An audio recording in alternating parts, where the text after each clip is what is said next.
All right. Hey, everybody. Welcome to our first featured speaker session. So, Tearyne, if you want to show your video, wave at the camera, wave to the audience. So I am pleased to introduce our first featured speaker, Tearyne Almendariz. Tearyne's passion for web development led her to become a front-end developer with a particular interest in accessibility and usability.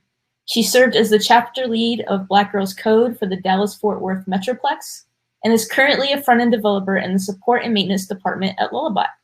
So now I'll hand it off to Tearyne. Hey, thank you so much, and thank you also for asking me to come and talk on this topic. To let you all know, I actually did like a small show and tell at our job. I work at Lullaby. I have a Lullaby shirt now. I'm super cheesed about that because I've been trying to get that for 4 years. But I use a lot of automations in my day-to-day life, and I didn't realize that it was something that other people would want to know more about. So April said to me, "Hey, why don't you come and talk about this at our conference?" And I was like, "All right, I'll do it." So I'm really excited to be here. I'm gonna get nervous. I don't know why, because I've done this before, but it'll be fun. So called it Automate Your Life, Personal and Professional, because there are ways that we can use the things that we already have to make our personal lives better and our professional lives. If you have questions, if you put them in the chat, that helps.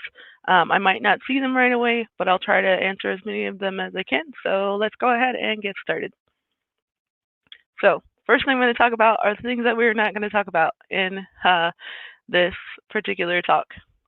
So one of them is that we won't go into deep dives about data privacy questions and concerns, mostly because I'm not qualified to give thorough responses to it. I do think that there are a lot of data privacy issues that are there. I've gone to other people's talks on them, but mostly I'm talking about how to implement them into your workflows. Also, the whole aren't they afraid that you're going to steal your information? Google pretty much already owns my soul. This is related to a little anecdote that I have. I think it was back in 2013. I went to my first Fall Out Boy concert, like ever. Spoiler, it was amazing. But I was using Google Maps and I went to go and look up some information in downtown Dallas. And I saw this little tiny blip that was there. And I was like, wait, what's going on here? So I click on it and it said like June 23rd, Fall Out Boy, you bought tickets. And it turns out that because my presences are together and it already reads my emails, it wanted to let me know that it knew where it's going to be downtown. Yes, Fall Out Boy. I love Fall Out Boy. I'm going to try to not get distracted because I will talk about Fall Out Boy or Sailor Moon forever. Ask my coworkers. They hear a lot about Sailor Moon. The last thing that we won't talk about is what about things like TikTok? I don't use TikTok. Part of why I bring this up is that I make conscious decisions about where I do and don't share my information. And I think it's something that you should do too. Just because there are tools doesn't mean that you should use them all. Doesn't mean that they're all great. And as we know, sometimes they get hacked. So use as many tools as helps you, but don't go out and buy the whole tool shed. Metaphor fail. Let's go. So what we are going to talk about, so tools that will help you to take control of your day and your schedule. I know that that's a hard thing for me, and I know that a lot of these tools are very helpful for me to be able to get there. How you can reclaim your day when you get off the rails, because that happens to me a lot. So I'm going to share some things that help me and some of these tools that help me to do that. And then lots of just fun app integrations that you might not have known that you could do that are just there. So, and then just how to simplify your work and life in a time of complexity. I know that I started at Lullaby in September of last year, and it was the first time I had been a remote worker. My previous job was in the financial industry, but previous to that, I was working for the city of Dallas, and there you came in at a certain time, you punched the clock, and then you left. I'm still doing web developer stuff, but there were very rigid expectations about when I showed up.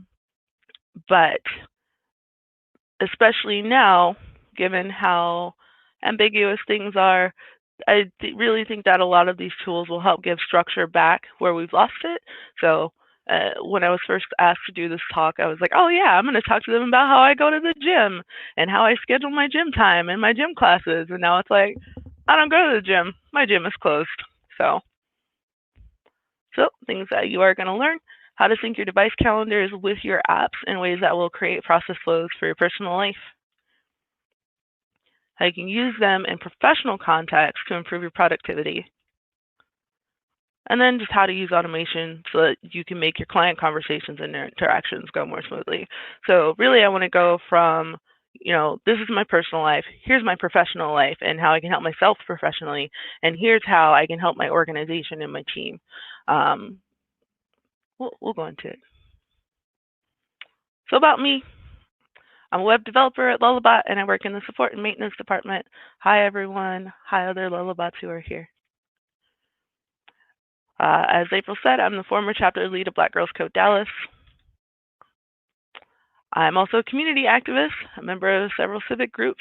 I don't know why I got so nervous about this, because on Wednesday I had done an interview with the chief of police, so I keep busy.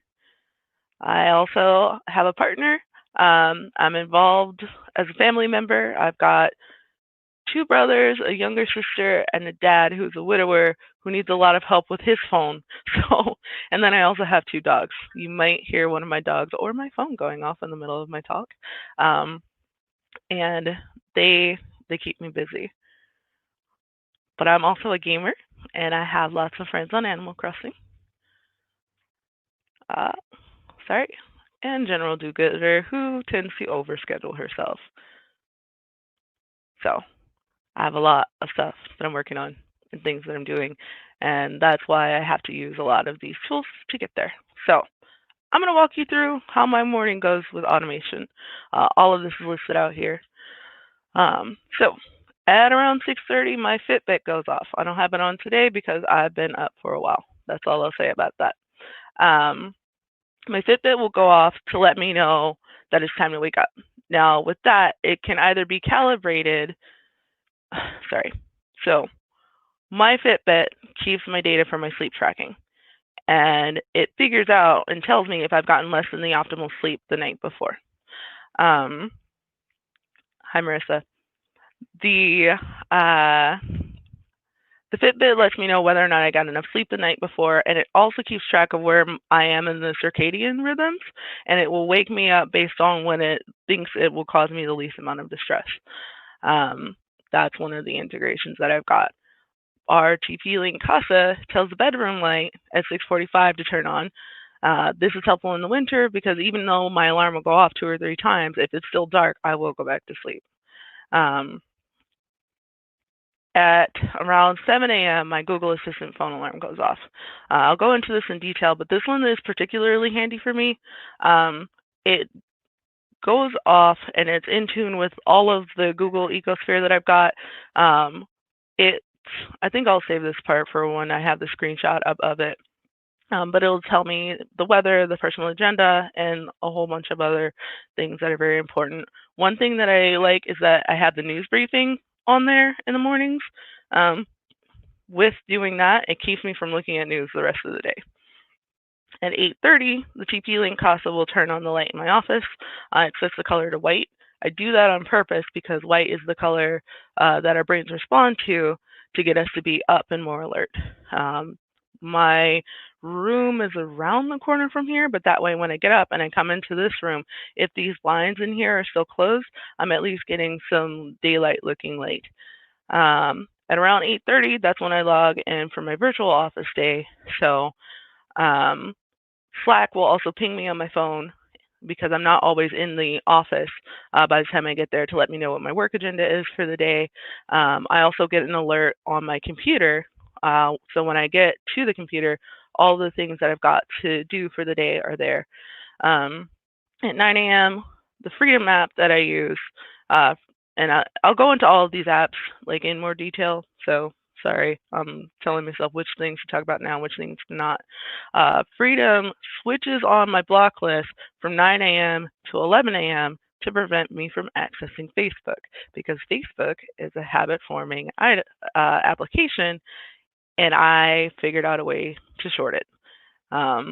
At 11 a.m., Freedom will release the block on the browser, and if I want to go and look up funny cat memes, then I can do that, but not until 11 o'clock. And then at 12, Google Calendar reminds me that it's lunchtime, because usually I will forget that it's lunchtime, and then I will go and be human for an hour. After that, the rest of my afternoon is just like kind of loose.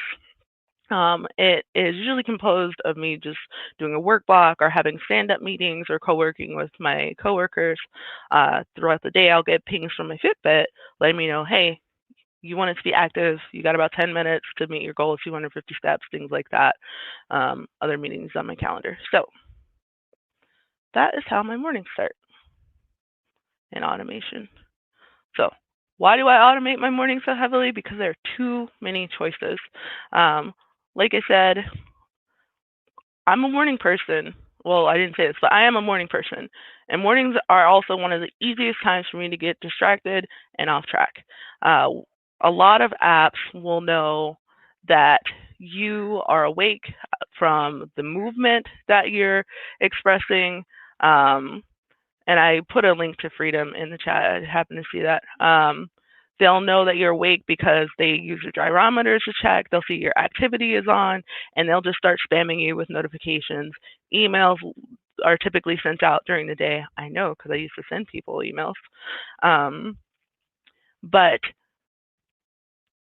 that is the prime time when people are trying to get your attention. For me, I try to short circuit that whole loop with all these automated responses so I'm not getting stuck in there. I talked about this. It also gives me predictability and structure for the rest of the day. I found that if I start my day off with a lot of structure, the last part of it isn't so bad. If I start out kind of aimlessly, I have more trouble. It sounds like one of those things that should be kind of obvious, but I think that human beings tend to assume that we have a lot more self-control than we actually do. So making things structured and giving yourself a pattern to adhere to helps you be much better. Decision fatigue is also very real and is very grating on the human psyche. Choice paralysis is where you are presented with a wide variety of options and you can't decide. Like that happens to me a lot. I know it happens to other people. So with decision fatigue, it refers to a deteriorating quality of the decisions that you make after a long session of decision making. So I know that this morning I told myself that I was wearing my Lullabot t-shirt. I knew what makeup I was going to do before I came because otherwise I would have gotten that off track. So I got that prepared. And, you know, I actually practiced how this office would be set up for this so that I wasn't wearing myself down with all of these decisions. And we don't think about how much that's happening until we get to the point where we're just done. Responding to stimuli is much easier than choosing, and it'll create a habit loop so that you don't have to actively think about what you're doing. It's kind of like how when you first learned how to drive, you know, you were checking for this and that, and I've only been driving, I think, about 10 years, so this is still very fresh for me. You're thinking about all the different ways that you have to respond and all the things that you have to look at, and once you're more seasoned as a driver, you're just kind of going on rote, which makes it easier to like have a conversation if somebody's in the car with you. I'm not advocating for distracted driving, but I think that you all understand and appreciate the metaphor. And also I feel a lot like this kitten when there are too many choices. And we talked about this. Oh, well, just reserving your mental energy, my energy at least, for harder problems like when I'm doing code or working through a difficult situation for a client. Having reserved that energy from the morning, I'll have it later when I really, really need it. I don't need to try and figure out what color eyeshadow I'm going to put on out of the, I have way too much eyeshadow. That's what we'll say. So we're going to walk through some of the tools that I mentioned in that loop. So the first one's going to be Google Assistant or Google Home. This is how my Google Home shows up for the morning routine. So at 7 o'clock, it will tell me to get up, and then it also goes through this routine. So it integrates with your Google Home devices, cell phones, Google Home Hub, etc. One caveat, I am an Android user and I use Windows, but I checked with my husband who uses Apple, and he reassured me that you can use a lot of the Google Assistant, Google Home, Google Calendar things with Apple. So that's there. One of the drawbacks is that Google Assistant can only handle one account at a time. So I have my personal email and I have my Lullaby email. And so when I talk to the Google Home, it knows who I am. It doesn't think that I'm my husband. It does sometimes think that I'm my sister, which is interesting. But you can only have it hooked up to one of your emails at a time. So I choose to have mine attached to my personal one. That way I kind of keep I keep some separation between my home and life. And I talked about this already, voice recognition, different users in different households will get different information based on settings and preferences. I have different news sources than what my husband has set up. I don't think that he has his calendar set up, but the walkthrough that it does for me is that it tells me about the weather, the agenda items on my personal agenda, any reminders like my dog's needing to take their heartworm medication, which I can mark it down on every single calendar that I want, but it's still very difficult to remember when it's so infrequent. And it takes my phone off of silent, which I don't know if that's working because I've gotten complaints that sometimes people try to call me and they can't get me, but then it'll play the news. This is the way that the app sets up when I set up the alarm, I have it repeating Monday through Friday. So I guess it's on right now. I'm sorry about that. I'll turn it off. Monday through Friday, it plays this video that I really like on YouTube, and then it'll go through my Google Assistant good morning routine. There are some that I have for Saturdays and Sundays that are different. And this is actually a new feature that I noticed in the Google app, where now they're making it so you can set a bedtime and a wake up schedule where they can help you with some of the things that my Fitbit already helps me with, as far as making sure that you're getting enough sleep, tracking your bedtime activity, which is like, okay, Google, but I said the turn on word. Never mind, Google, I'm sorry.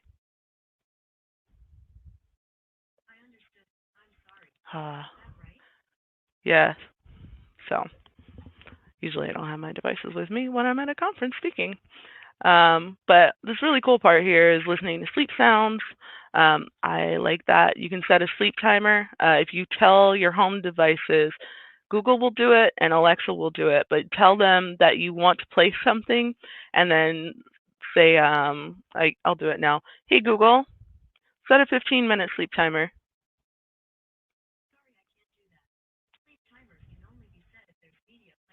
Okay, well, you have to be playing something first. Usually I play something first and then do it, so that's there.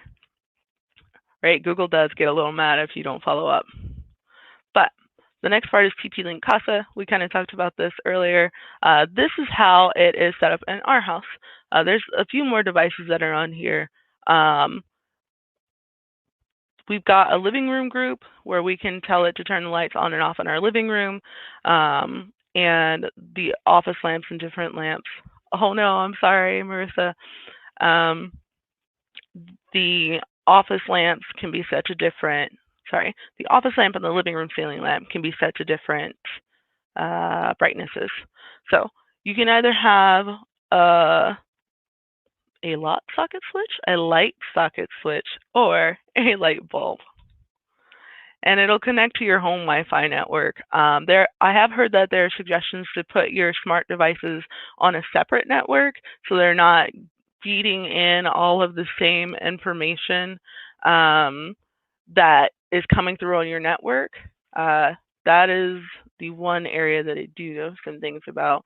We've got like a router that separates traffic into 5G and standard internet. So I think that all of our smart devices are on the 5G. One of the cool things about the TP-Link Casa lights, and there's different lights, Philips Hue are one of them. We just particularly like the Casa system. You can set it to turn on and off and then change colors based on different criteria you select. At one point, I had it where, and this was during a period of very heavy gaming, that at around 9:30, this office lamp would turn red, and it's like, oh, maybe I should consider getting ready to go to sleep. It also turns off the light in the office at 10 p.m., so that's my regular people cue for that. And there you go. Visual cues throughout the day. Talking around myself. So the next tool that we're going to talk about is Freedom. I saw some of y'all in the chat have already used this before and you're familiar with it. I had used a different tool before this where it performed a similar function, but instead of blocking off time, it only gave you a certain amount of time to access websites. I didn't find that very helpful, and I found myself cheating it more. So there was a book, and I want to say it is Deep Work by Cal Newport. I'm a huge fan of Cal Newport's books and work. I'll link that book in the chat. But he talked about how lots of authors will use this to block themselves off from getting from getting in too deep into the weeds on other sites. So it's an app and website blocker. It works on Mac, Windows, Android, iOS, and Chrome.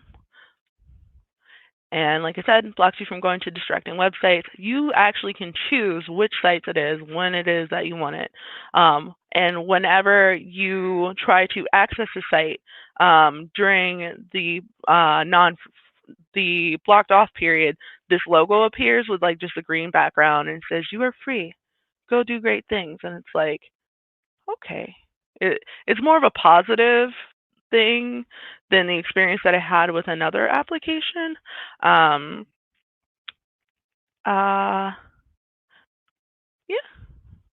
I'm like having the Zen experience with it. That's what it was that I wanted to talk about. So I forgot it. I'm so sorry, y'all. Freedom, Facebook. Oh, the habit cycle. So if y'all can share in the chat, how many of you have opened up a tab in your browser and meant to go somewhere else, and then you wound up on Facebook? Because by habit, you just type Facebook. I know there's a little bit of a delay, so I'll wait. Probably quite a few of us. I do it all the time.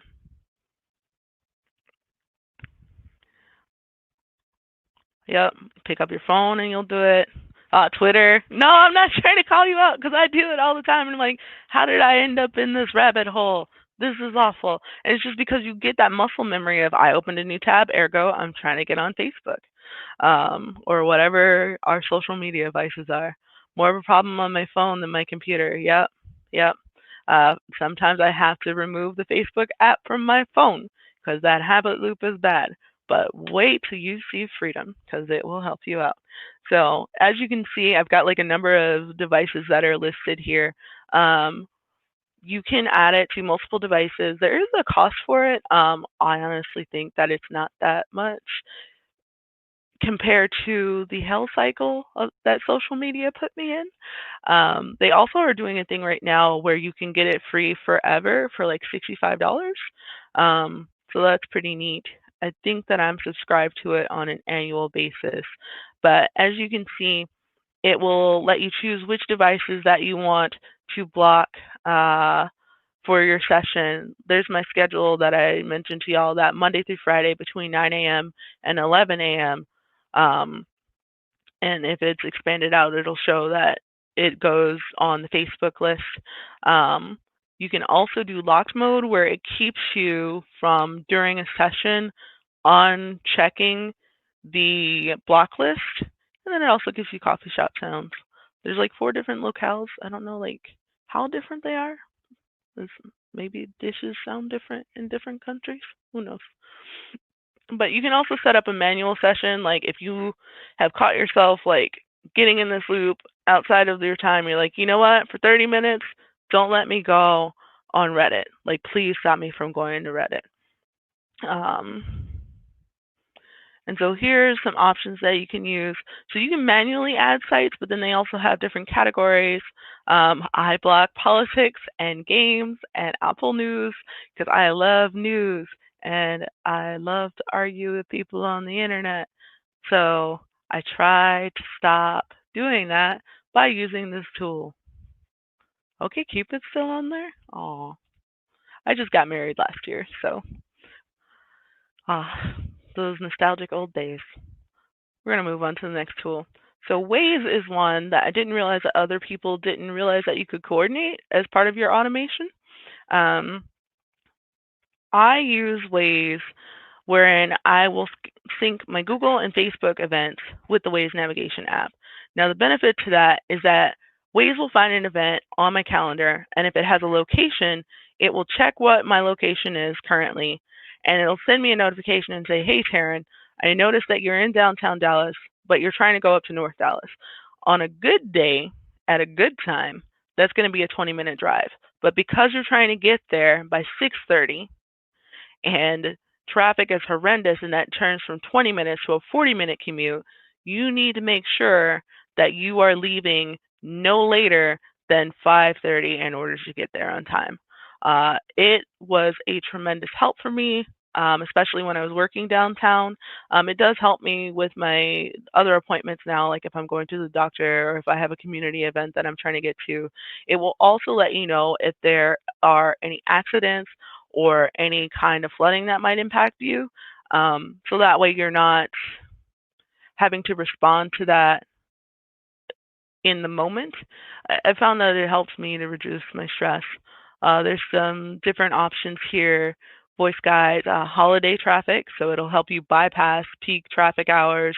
I apparently tell it that I'm okay with ad follow-up because it'll be like, did you see this Hardee's ad when you were stopped at the stop sign? It's like, no, because I'm not looking at my phone. Waze, leave me alone. Major traffic accidents, unusual traffic alerts. We had a visitor from a politician who was here in Dallas, and it let us know, hey, you work in downtown Dallas, but these 4 blocks near where you work are going to be closed. So you might want to go this other route, especially if you're trying to get here at this time. Is this doable with Google Maps? I think that Google Maps does have some of this information in it, but I don't know that it's as detailed. And at one point, I know that Google Maps was getting their traffic and accident information from the Waze API, I think. So, yep. Good question. The main tool that I was using before I got into a lot of this loops was if this then that. It's basically a process that lets you chat other processes with things that you're already doing. So I'm going to show some examples. So, and this is the last part in the personal part, and we're going to go to the professional life automations in a bit. But I used to have it send me my Fitbit sleep logs as a weekly email digest.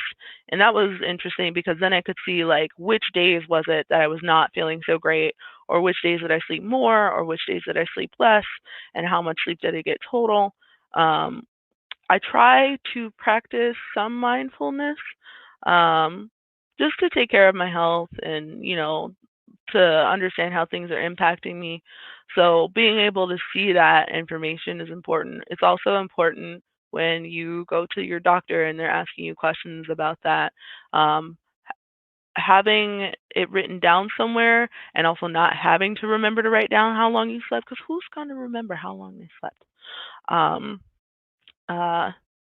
It's just really helpful. I pull up my app and I'm like, well, I haven't been sleeping lately, doc. I also have it integrated with my ToDoist, so it'll tell me a list of tasks that I've completed this week. I haven't gotten one of those emails in a couple of weeks because I just haven't gone into ToDoist for that. But it will also send any newly created tasks that you make within a time period to a daily email digest. So moving forward from there, professional life automations. This is my professional persona that I got on Etsy. So talking about Google Calendar and Slack, just so you know, there's some parts of my automation that I can show you, and there's some parts of my automation for my professional life that I can't show you because I'm pretty sure that my employer doesn't want me to show like all of my business on the interwebs. But For Google Calendar and Slack, there's actually an integration that will pull your Google Calendar events into a Slackbot style conversation. It's the one that I mentioned earlier that comes up at 8:30 every morning for me. So this was the message that I got on May 27th, letting me know which things I had responded yes to, which things I had not responded to. So all of these are yes right now. But that way I get kind of an idea of what's going to come up, what do I need to prepare for. It will also send you alerts throughout the day to keep you on track with your agenda. This is synchronized with, so it is Google Calendar, but I set mine so that I get a 10-minute alert on my phone and on my browser. So it's like, hey, you might be switching tasks soon, start to wrap things up.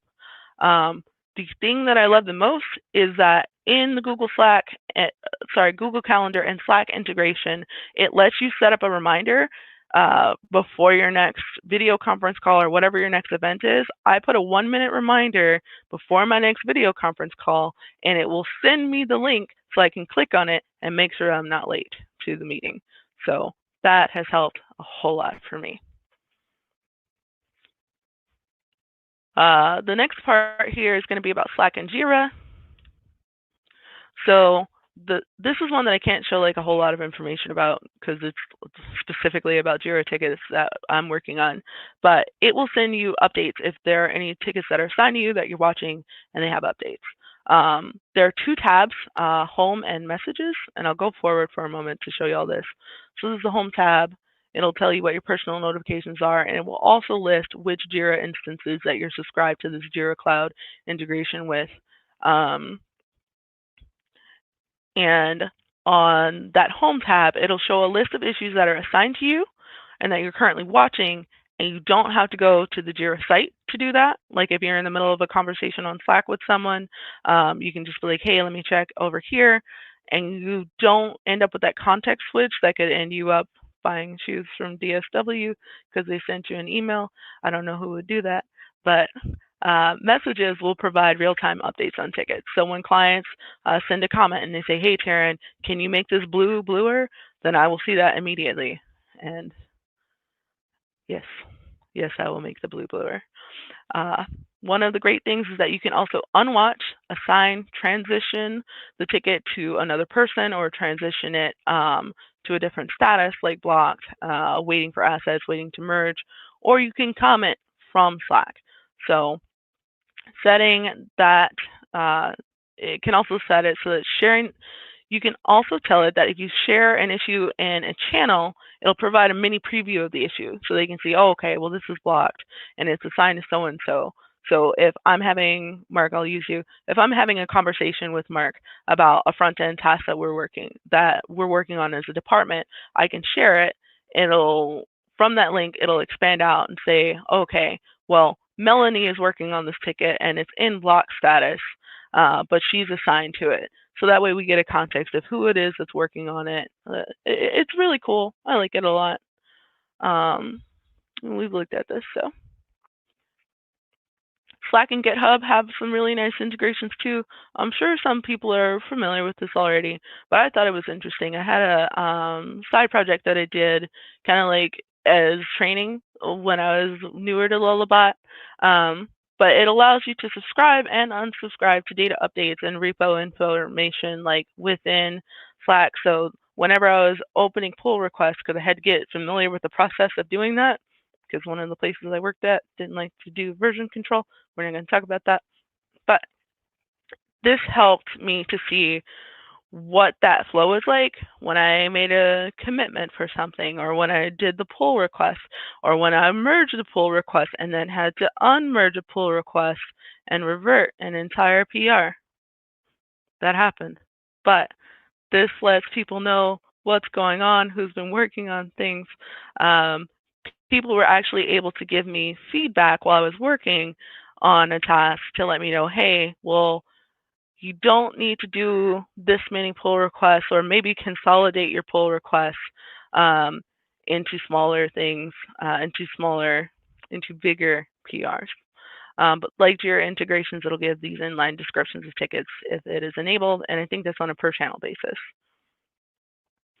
So if this, then that actually works with ToDoist, I found out, and that was pretty neat. This is one that I haven't gotten to use as much, like myself. So I use ToDoist for my personal to-do list. So if I need to update something on my portfolio, I talked about it earlier, but I discovered that you can set up a link between GitHub and ToDoist. And so if there's a new issue that's assigned to you in GitHub, you can have it create a task on your Lullabot, like on your project list. So mine is for the Lullabot repos, and then it will set it up for my Lullabot project list, and I'll see it and get an alert, like what status is it. I'm still experimenting with this one. I haven't had too many use cases, but that's the conclusion of the part about like personal professional integrations. April says, beware of Slack notification fatigue with these integrations, though. Yep, I've struggled with that in the past.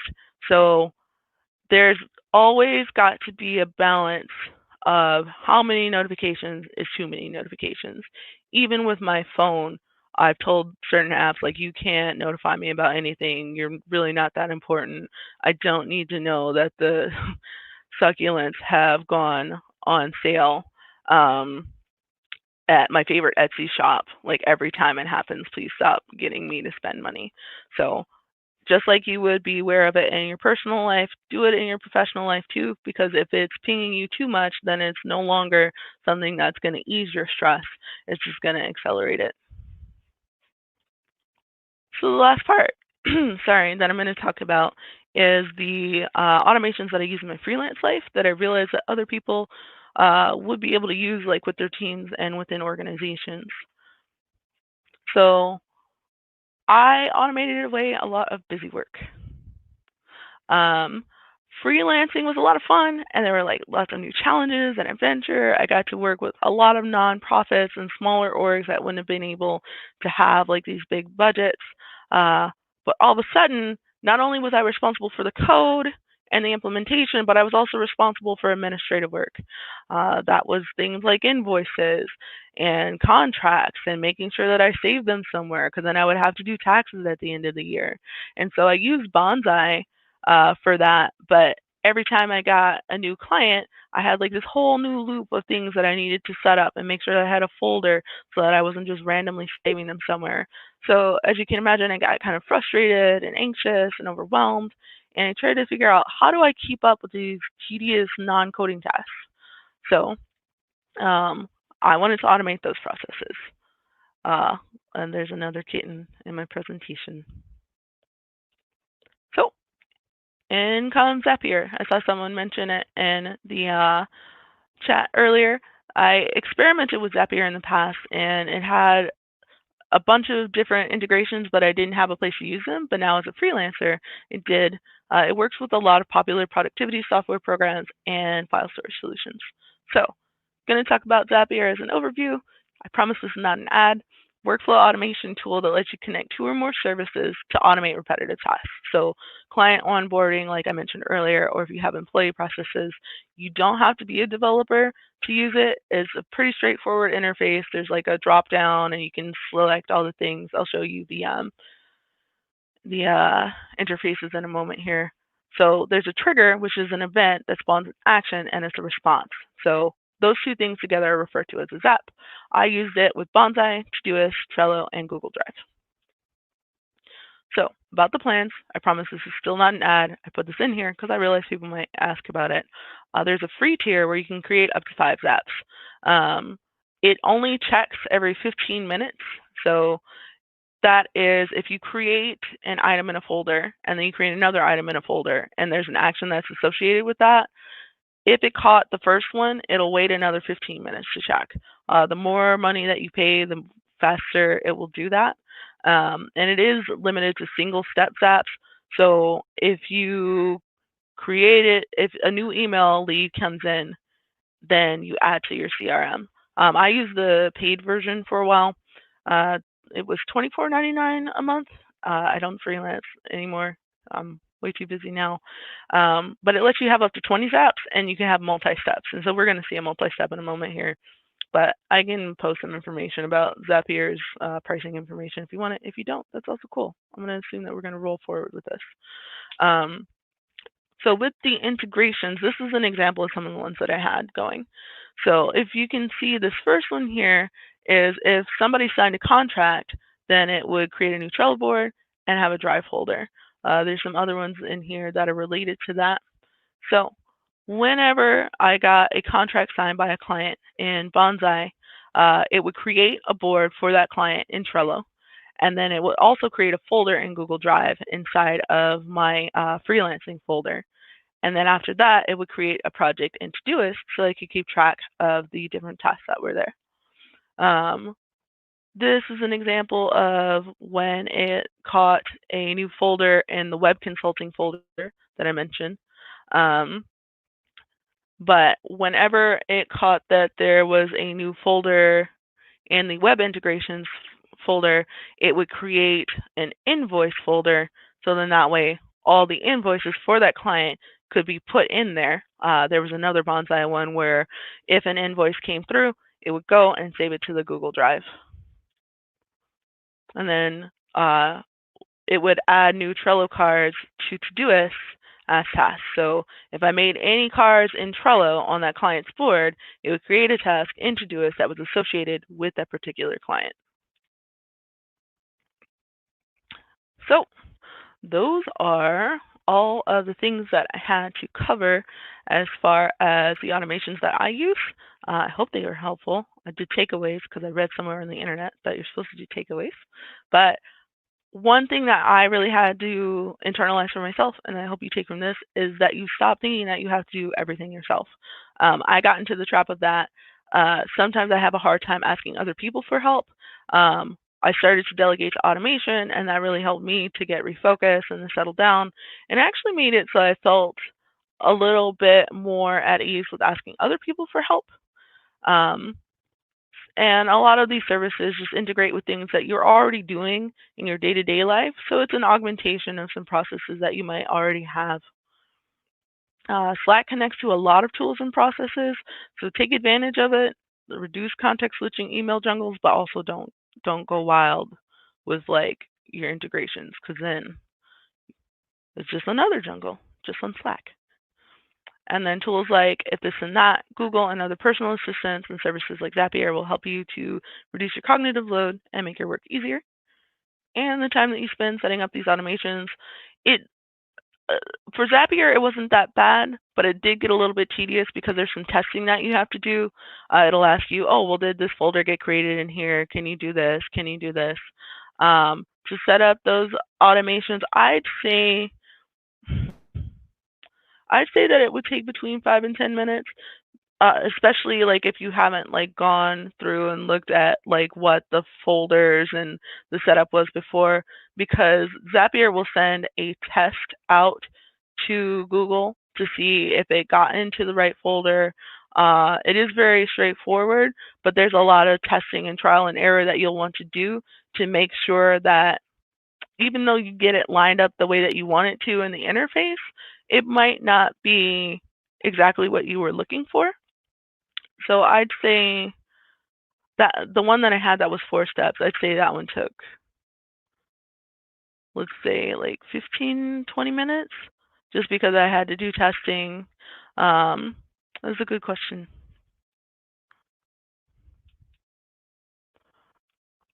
Any tools that I would recommend to try out first? Honestly, think that it depends on what it is that you're trying to do. For me, I really appreciate the calendar events and having the alerts at specific times.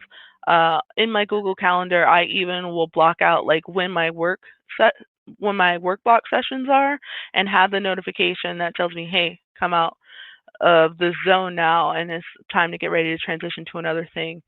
Definitely recommend that you try out Freedom. I believe that there's a free version of it, but I was so enamored with it at first that like being able to be like, no, Mark Zuckerberg, I will not look at this news feed, and have like a positive experience with it. Like, hey, go do something else.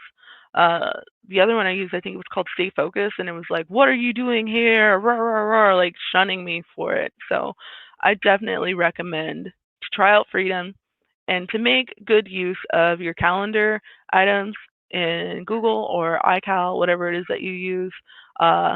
being intentional about how you spend your time is very important. I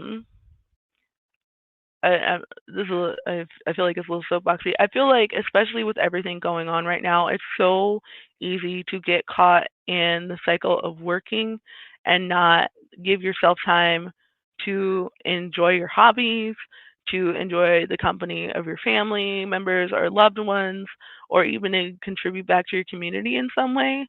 And like blocking out that time where you say, you know what, the second Thursday of the month, like, I'm going to go and volunteer and help people that don't have things, and putting that in your calendar and having, whatever service that you use reinforced to you. You can set a reminder where 15-minute reminders, but also 12 hours or 2 days before, to say, hey, Tearyne, you said that you were going to go to the soup kitchen. Don't forget about that. And one of the things that I enjoyed is that I would get a notification the day of on things like the gym or something that I was on the fence about. And Waze would say, hey, you need to leave by this time to make sure that you're there. And there wasn't as much room for me to make a last minute excuse for why I was too busy to go and do it. I had advance notification. I really feel like that helped me a lot. Work cycle while in isolation is a time sucker. Yes, like there are some days where I do not leave this desk until 8 p.m. Now, and well, that doesn't count playing video games, but that also has like time in there for me to go and volunteer. I've been doing a lot of volunteer work lately, but just be mindful about how your time might get away from you, because it was easy before and it's very easy now. I guess I could take a few more questions. I'm going to do this stay in touch slide. So this is where you can find me. My name is still Tearyne G on Twitter. Someone took Tearyne because it's a long story. If you want to know about it, we can talk about it another time. But I'm on Drupal.org as 9 Lives Black Cat. And then this is my lullaby email. Please don't send me spam, but you can email me if you want to talk or ask questions about things that I might not have gotten to. Also, if you have turnips for sale, over 100 bells today, please let me come to your island. I forgot to sell mine. I've been busy all week. My birthday was Tuesday, and I had that meeting on Wednesday, and I bought the turnips, and I forgot to sell them. So, yeah, I hope you really like this talk. Thank you so much for coming, and I'll take any other questions that you'll have. But I also might be over right now. Tearyne, this was an amazing talk. Thank you so much for sharing and making us all laugh. And this is great. So first, let's give her a big round of applause. No, I really enjoyed this. So we can hang for just a few minutes if anybody does have any questions. Otherwise, let me swap shares with you so I can tell people what's coming up next. Yeah. Let's see.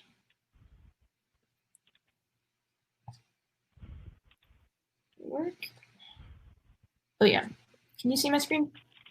No, I can't. Oh, there it goes.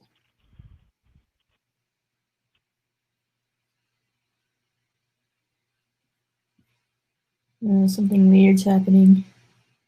Glad it's happening to me and not you. That's for sure. Let's see. Let's try it one more time.